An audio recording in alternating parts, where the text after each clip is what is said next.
It's good to be in the presence of the Lord. Last Sunday po, napakaganda po yung umpisa po ng ating pong new message series for this following weeks na patungkol po sa ating pong karanasan sa Diyos. Yung last Sunday po, naibahagi po ni Pastor Art po sa atin po sa kanya pong message, yung patungkol po sa God works, wherein ang lahat ay may plano po ang Diyos, ang lahat ay may ginagawa po ang Diyos. At sa mga tao po na nakaka-experience sa Kanya at willing na nagpapasakop sa Kanya, o ang mga tao po na may relationship sa Kanya, sila po yung kung saan binibigyan ng Diyos ng pagkakataon para makigawa sa kung ano po yung ginagawa ng Diyos, sa kung ano po yung mga plano ng Diyos at gusto niyang gawin. Now, sa ating pagpapatuloy ngayon naman po it's all about relationship. Pero mas gusto ko pong bigyan po ng medyo maganda-ganda pong topic, when love relationship match. Ano ibig sabihin nun?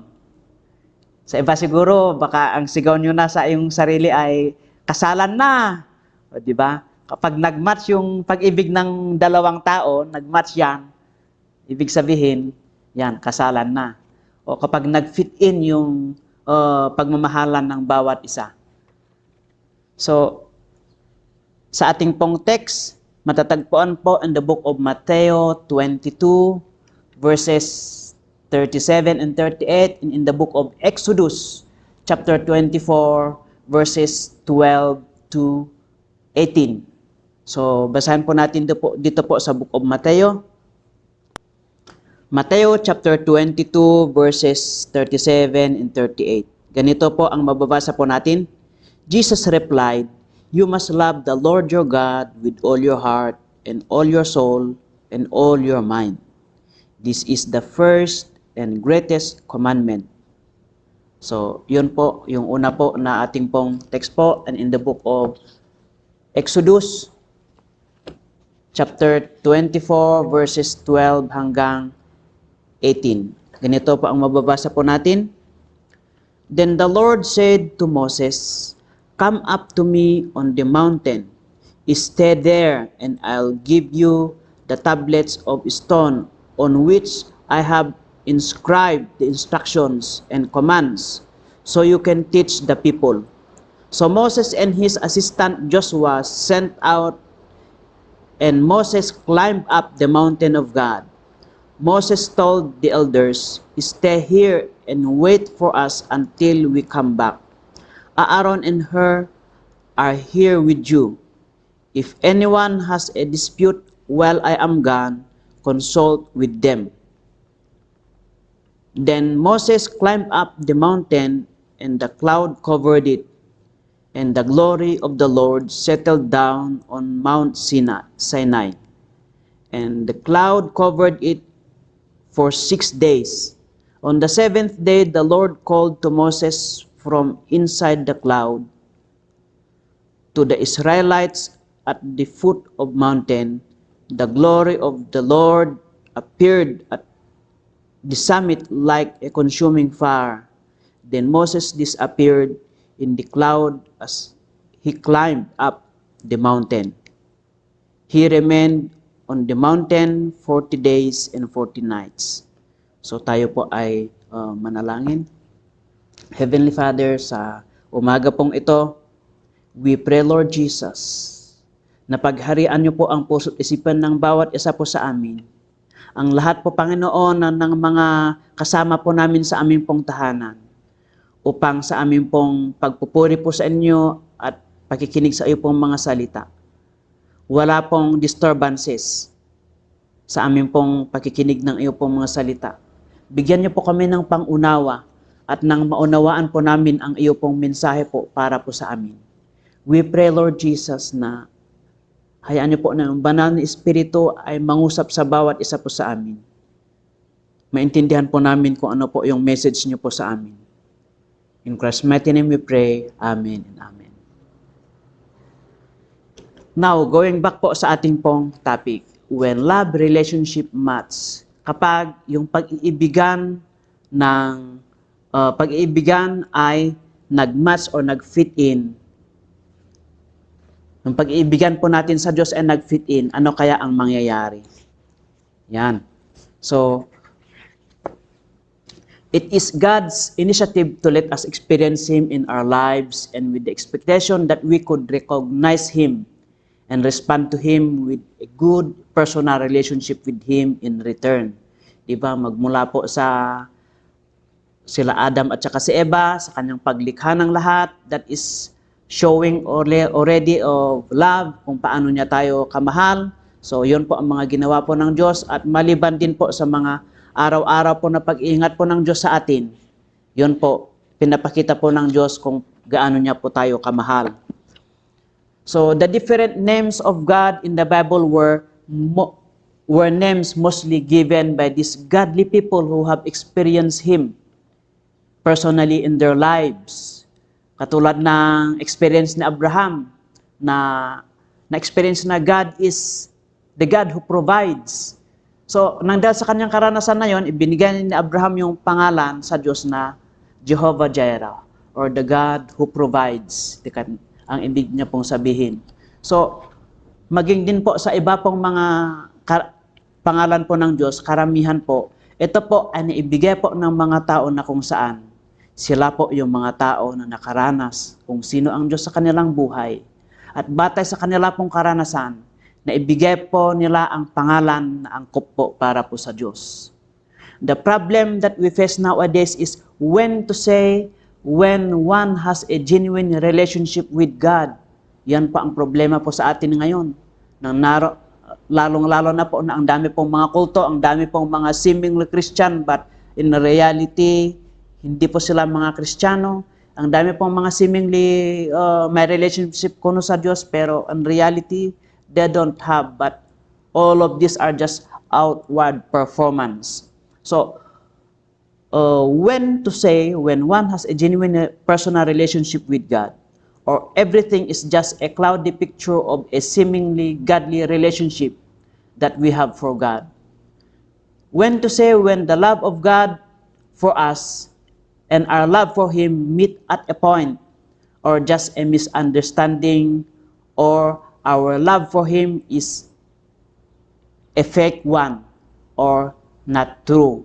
So, yan po ang mga kinakaharap po natin. At yun po, kailan po kaya natin masasabi na kapag ang relationship ng isang tao po sa Diyos ay masasabi na po natin na hindi po peke o makatotohanan.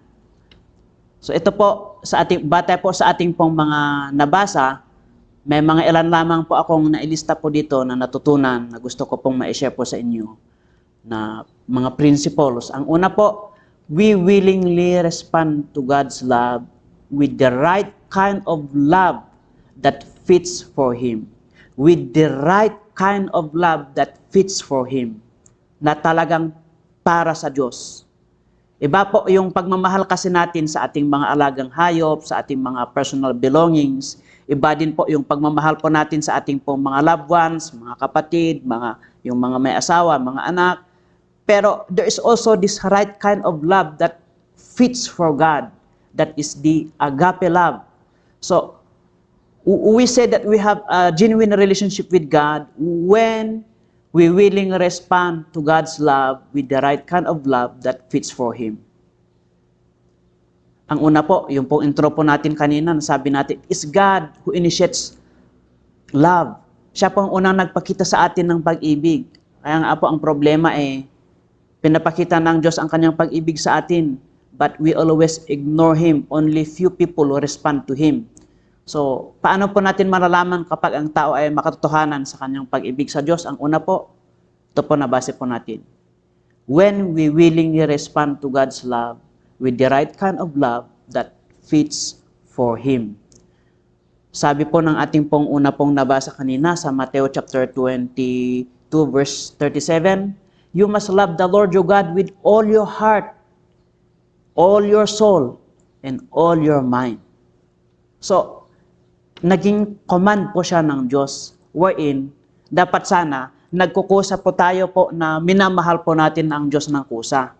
But because of our foolishness and unable to recognize God in our lives, God made it a command, compulsory, that all of us, His creation, should love Him.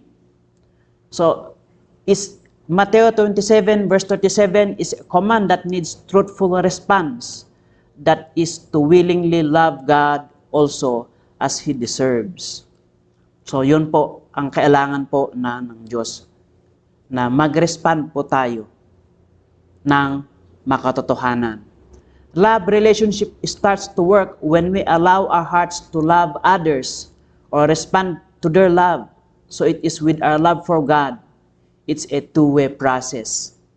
So, masasabi natin na working relationship yung isang relationship natin sa isang tao. Kapag nagkakaintindihan kayo, nagmamahalan kayong dalawa, yan man a brotherly love o kaya eros love. So, kailangan talaga ng respond to each other or else banking na po yung relationship. Yung isa lang yung nagmamahal, yung isa ay puro naman ang hindi pinapansin. So, ganun din po sa ating pong pag-ibig po sa Diyos. Na ipakita ng Diyos kung gaano niya po tayong kamahal in different ways na ipapakita po ng Diyos. Sa ating pong kapanahonan, sa dami po ng mga namamatay po sa COVID, bakit kaya buhay pa po tayo? That is because of His grace, because of God's love. Bawat araw po, yan po ay ibinibigay po ng Diyos sa atin, ng libre. But the thing is, we need to respond to Him and start also loving Him. The way we respond or the kind of respond depends on how we have allowed the love of God penetrated our hearts. May iba't kasi tayong respond sa Diyos din eh. Sa ating pagkakilala sa Diyos, may iba't ibang respond. Kaya yung iba, ang kanilang alam na respond sa Diyos, basta importante, present sa church kada linggo, pero magmula ng Lunes hanggang Sabado, hindi naman kagandahan ang iniisip, mga pinagsasabi, mga ginagawa, puro mga kasamaan, pero walang absent sa church kasi yun ang alam niya. But the thing is, nakadepende kasi po yan sa kung gaano po natin kakilala sa Diyos. So kung kakilala po natin ang Diyos, katulad ng pagkakakilala po ni Maria Magdalene at ng mga disciples sa Diyos, makaya po natin magawa po yung nagawa po nila. Biro mo itong si Maria, kahit na sinasabi nila, ay ano ba yan, lalapit-lapit ka kay Jesus, ang dami mong mga boyfriend, ang dami mong mga kabulastugan, pero nagbago na si Maria. Diba? Hanggang sa huli-hulihan na siya ay pinupunasan yung paa ni Jesus, tapos nagdala siya ng pinakamahal na pabango, tapos pinapabanguhan yung paa ni Jesus. Sabi pa nila, nako, ano bang binagagawa ng babae na yan? Ano yan? Hindi magandang ugalin yan. So hanggang sa at that moment, hindi pa rin maganda ang pagtingin nila kay Maria Magdalene. But, you know, bakit nagagawa ni Magdalene na mag-sacrifice ng mahal na pabango tapos umiyak sa paanan ni Jesus? Because, ang sabi nga ni Jesus sa bagay po na yon, kung gaano nakaranas ang isang tao ng pagmamahal ng Diyos, or he who is forgiven much, love much. Diba? Kaya kung gaano mo nakilala, kung gaano ka pinatawad ng Diyos sa kabila ng iyong pagkakasala, pinagagawa, kapag na-realize po natin, nag-respond po tayo ng with all our hearts, nakadepende kasi yan kung ano din ang experience natin sa Diyos at yung kaalaman po natin. Pero kung malalim po ang kaalaman po natin sa Diyos at malalim din po yung pagmamahal po natin sa Kanya, that means we allow the love of God to penetrate our hearts. Kahit alam mo na nga na ang bawat araw ay kaloob ng Diyos sa bawat isa po sa atin, pero wala man lang tayong ginagawa, parang okay lang, wala lang. Nasanay na tayo kasi hindi magpasalamat sa mga liliit na bagay. Nasanay kasi tayo na hindi magpasalamat sa Diyos kaya wala lang. But to the wise, to the observant people, to those who truly love God, malaking blessing po yan na ipinagpapasalamat po natin. And it really touched down to our hearts. At yun po, nagre-respond po tayo sa Kanya ng maayos, kagaya po ng ating pong karanasan po sa Kanya. So for our reflection, how did you first respond to God when He first revealed Himself to you? So, assuming na lahat ng aking kaharap po sa ngayon ay mga Kristiyano na, nakakilala na po sa Diyos, nakilala po natin siya, na-experience na po natin siya sa ating pong buhay. So how did you first respond to God when He first revealed Himself to you? Did you make any promises to God and so on? Di ba karamihan po, kapag naka-experience po tayo, Lord, pasensya na po, bigla kasing nagbubukas yung kaalaman natin, tapos nakita natin yung ating sarili na makasalanan, ang layo-layo sa Diyos, tapos all of a sudden, bigla tayong malapit sa Diyos at nagigilty tayo sa ating mga pinagagawa, and we tend to make some promises. Lord, hindi na ko na paulitin ito, tapos ganito, tapos maglilingkod ako. Yan. Actually, yung aking din pong paglilingkod po sa Diyos ay isa din pong resulta ng aking naging karanasan sa Diyos. Kaya, ang maging response ko po sa Kanya, maglingkod, ialay ang aking buhay para paglingkuran siya. So, yun din po kasi ang isa sa mga response ko sa Kanya o naging resulta ng aking karanasan sa Kanya. Second point that I'm going to share is obedience become a result of genuine love. Sa mga observation ko po sa mga anak po sa kanilang pagsunod sa mga magulang, pwedeng ang anak pala ay sumunod sa magulang na kahit hindi talaga tunay ang kanyang pagmamahal sa magulang. O pwede ang isang tao ay sumunod sa kahit sino o out of order nang dahil sa sinabing gagawin ka ito, gagawin niya. But the thing is, tunay kaya ang kanyang pagsunod? May pagmamahal kaya yon? Kaya kung minsan may padabog pa, tapos may mga sinasabi, utos ng utos. Yan. So, di ba? Minsan may mga pahabol pa ng mga salita na hindi mo naintindihan. Parang speaking in tongues. O, di ba? It's easily to obey such orders, but the problem is obedience with love. Sabi po ng ating pong Panginoong Kristo in John chapter 14 verse 15, one way to show love ay yan, if you love me, keep my commandments. Yan po ang command po ng ating pong Panginoong Kristo. If you love me, keep my commandments. Sumunod ka.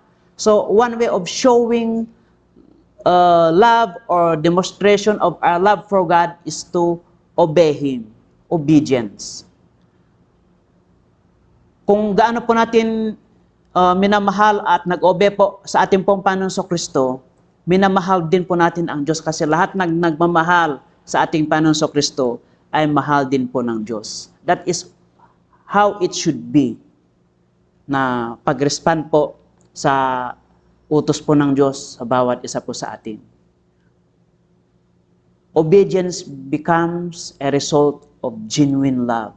Nang dahil sa tunay po natin na minamahal ang Diyos. Tunay po ang pagmamahal po sa atin ng Diyos. Pagmahal po natin sa Kanya. Nag-o-obey po tayo. And thirdly, that I'm going to share is third principle, right relationship with God result in participating, fulfill His purpose here on earth. Yan po, ang isa din pong nagiging bunga din po na isa po sa mga kakikitaan na may tunay po tayong pagmamahal po sa Diyos ay yung kusabayong paglilingkod po natin sa Diyos. Habang nangungusap po ang Diyos po sa bawat isa po sa atin, ipinaiintindi niya po ang Kanya pong mga salita.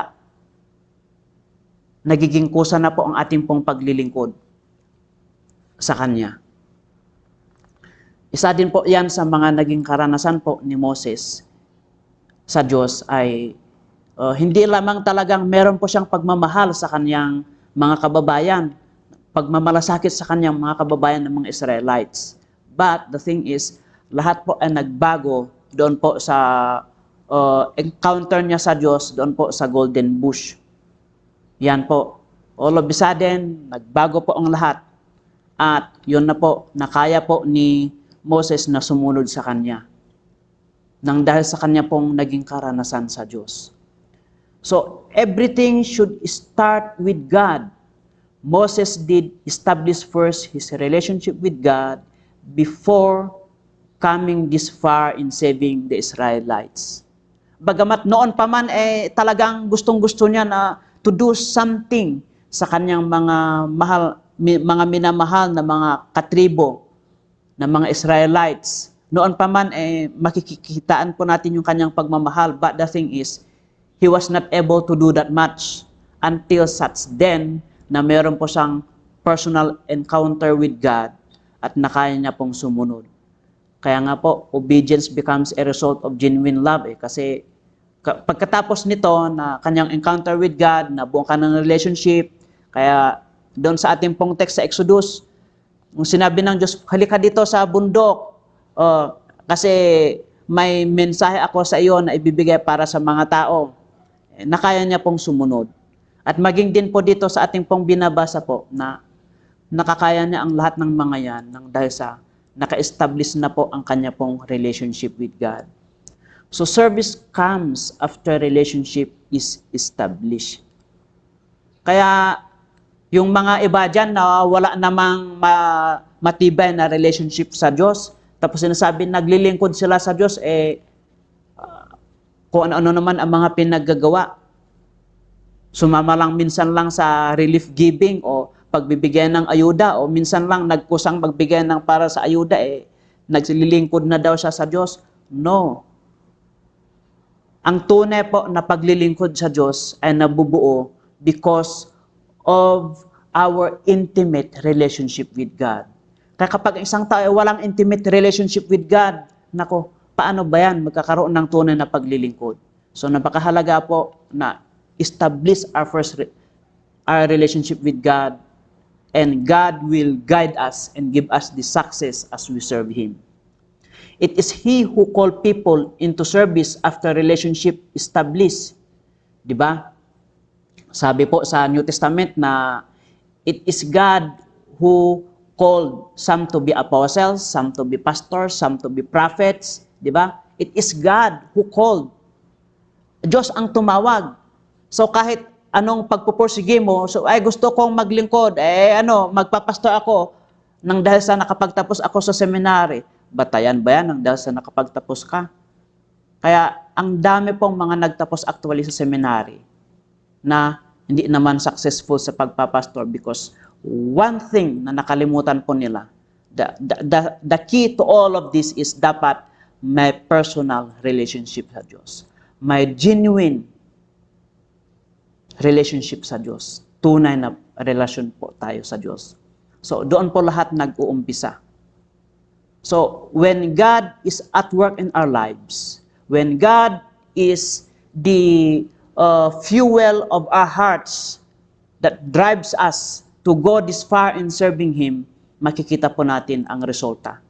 At enjoy pa po natin yung ating pong paglilingkod. But, serving God without loving Him first, without relationship with Him, hindi po tumatagal yan. Kaya ang mga iba, kapag may problema, wala na, umaalis na. Hindi lang nabigyan ng sahod o love gift, umaalis na, umaayaw na, di ba? Because they have no genuine relationship with God. Ang alam nila, isang trabaho lang yung pastor, kaya dapat sahuran. But no, one thing that allows us or keeps us from serving Him is because, firstly, we have a personal relationship with Him. And He called us to do this and to do that. He called us to serve Him. So, perspective about God, isa po sa nagiging resulta po ay perspective about God becomes more real. Kaya, ito po yung isa pong maganda dito.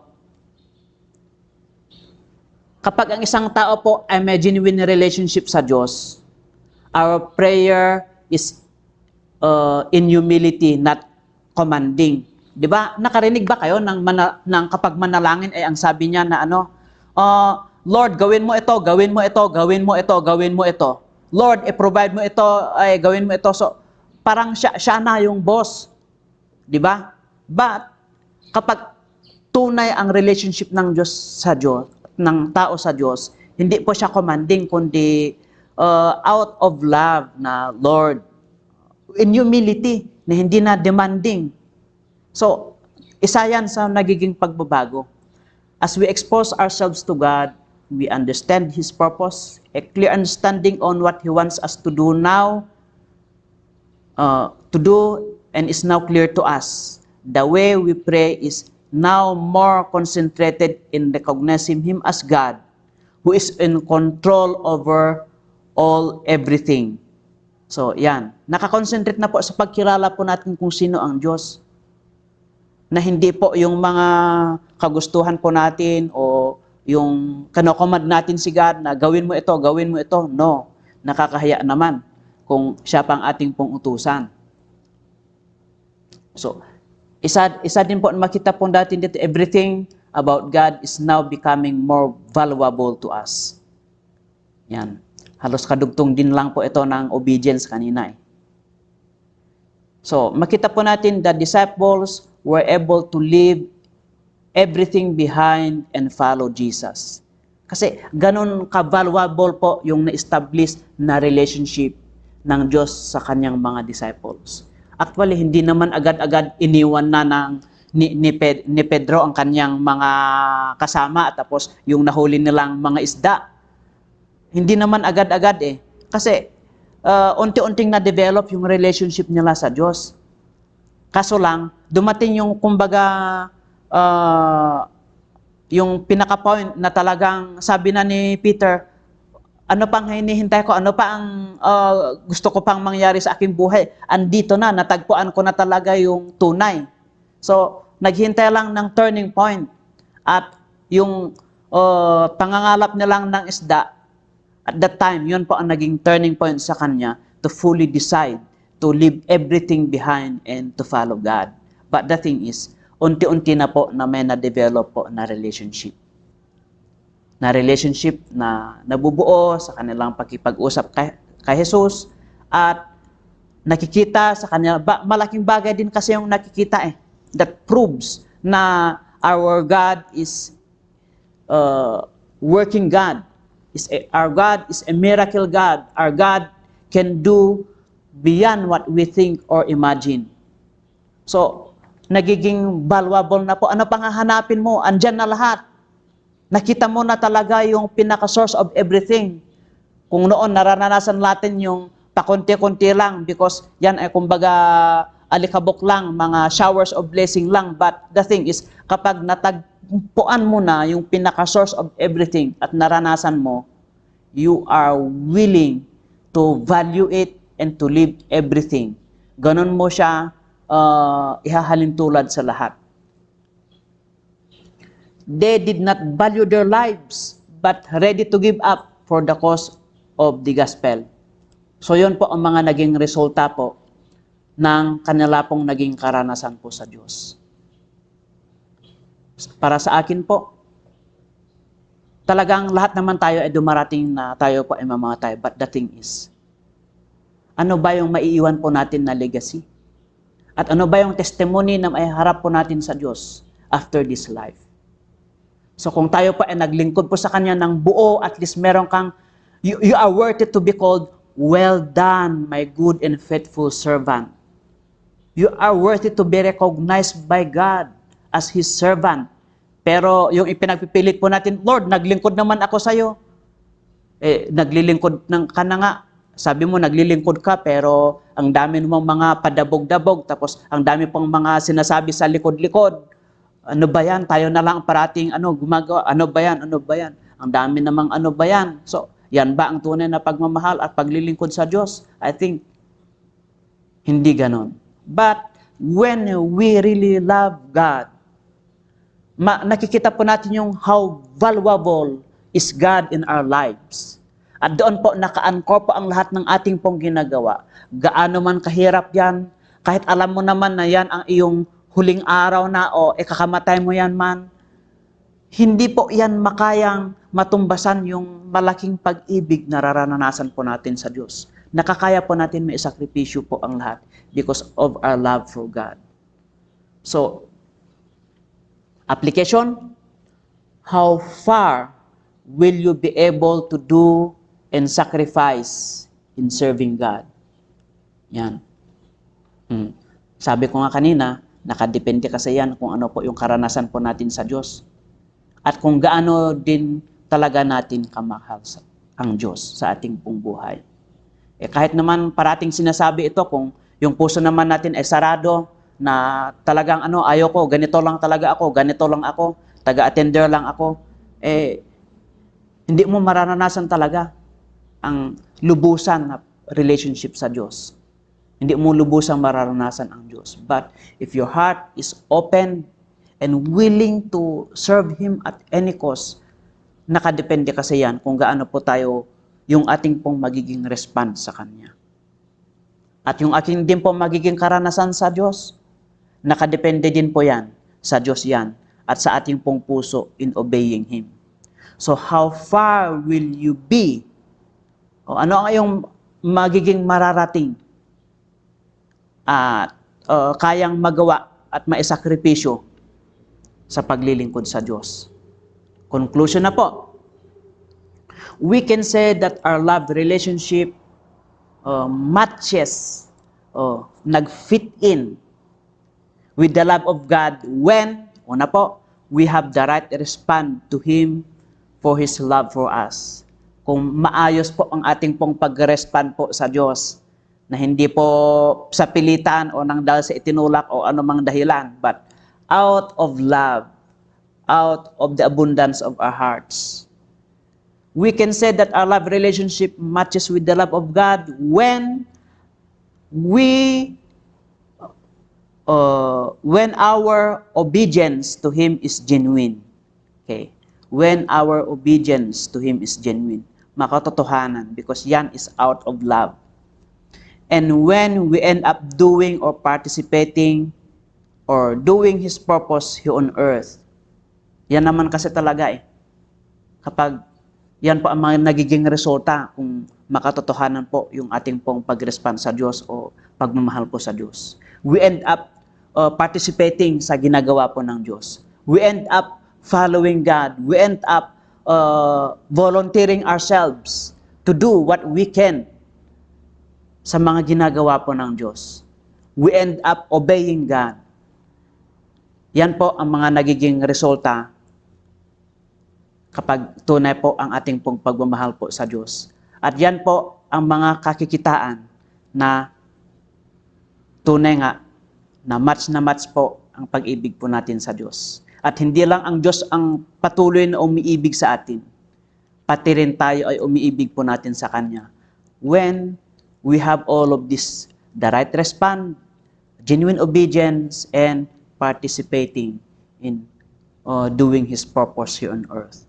Magandang umaga po sa ating pong lahat. May God bless us all. Tayo po ay yumuko po sa panalangin.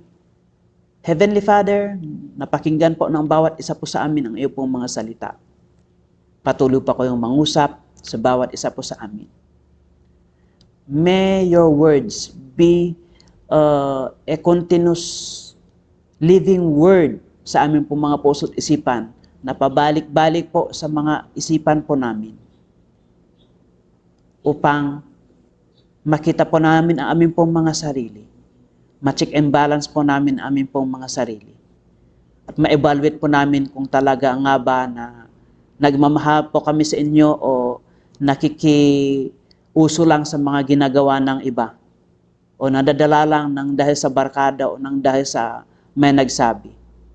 But Lord, let it be na ang bawat isa po sa amin ay maging genuine po sa aming pong pag-respond sa inyo. Genuine po sa pagmamahal po sa inyo. May you continue to protect each and every one of us. In Christ's mighty name we pray. Amen and amen.